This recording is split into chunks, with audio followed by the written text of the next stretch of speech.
Qing Dynasty, the last of the imperial dynasty of China, formed in the years 1644 to 1911. It was established in 1636 by the Manchus to designate their region in Manchuria, which is the northeast region of China nowadays. In 1644, the Chinese capital of Beijing was captured by the rebel leader Li Zicheng, and that's where Ming Dynasty officials called on the Manchus for help. The Manchus took advantage of the opportunity to seize the capital and establish their dynasty in China. By adopting the Ming form of government and continuing to employ Ming officials, the Manchus pacified the Chinese population. To guarantee Manchu control over the administration, however, the Qing made certain that half the higher level officials were Manchus. Chinese military leaders who surrendered were given ranks of nobility, and troops were organized into the Liu, or Army of the Green Standard, which was garrisoned throughout the country to guard against local rebellions.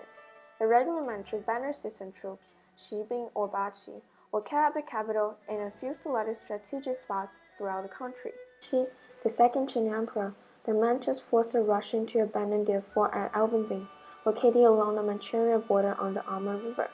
In 1689, a treaty was concluded with Russia and Nerchinsk, separating the northern eastern of Manchurian boundary at the Argun River. Over the next 40 years, the Dzungar Mongols were defeated. An empire was ascending to include Outer Mongolia, Tibet, Dzungaria, Turkestan, and Nepal. Under the two following emperors, Yongzheng and Qianlong, commerce continued to thrive, handicraft industry flourished, and Roman Catholic missionaries were tolerated and employed as astronomers and artists. Besides, painting, printmaking, and porcelain manufacture thrived, and scientific methods of philology were developed. Because of the prosperity of the Qing dynasty, Emperor Qianlong grew giddy. After his victories in the west, he tried to conquer the kingdoms of Burma and Vietnam from 1765 to 1769, and failed at a great cost to the empire. In his later years, he indulged in luxuries, sex, and palaces, leaving court matters to corrupt officials.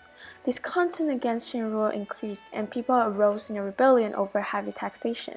His isolationist actions towards Europeans kept the people from adopting technology and scientific knowledge, and set the stage for later inadequacy and invasions. Subsequent rulers, however, were unable to remove the problems caused by increased population pressure and concentration of land ownership.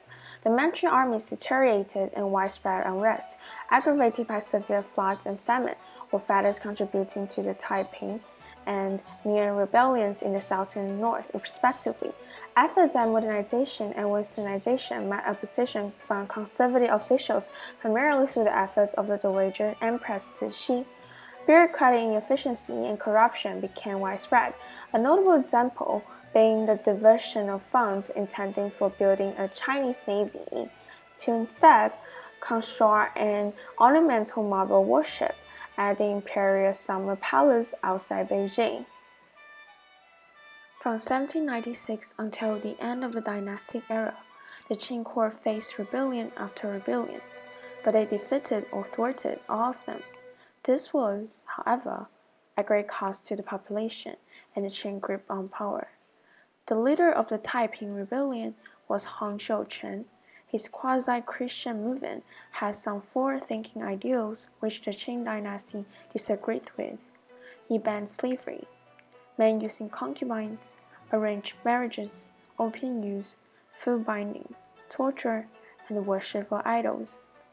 And he wanted women to have more equality in society. He made Nanjing his capital, and his army seemed ready to attack Beijing. However, Britain and France sent troops to aid the Qing army. In 30 years, about 25 million people died. It is thought to be the second bloodiest war in history after World War II.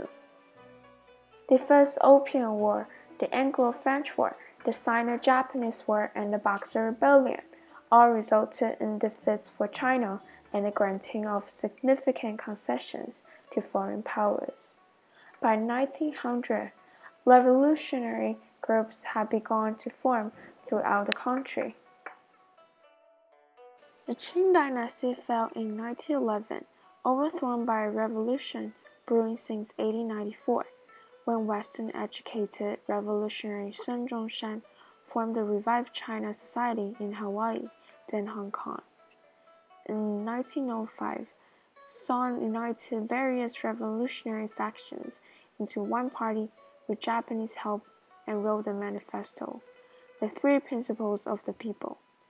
In 1911, the Nationalist Party of China held an uprising in Wuchang, held by Qing soldiers, and 15 provinces declared their independence from the empire. Within weeks, the Qing court agreed to the creation of a republic with top general Yuan Shikai as president. In this way, the Qing Empire ended in 1912, and so began the turbulent Republic of China era. In 1970, there was a brief attempt to reinstate the Qing government, with Shantung being restored for less than 2 weeks during a military coup that ultimately fell.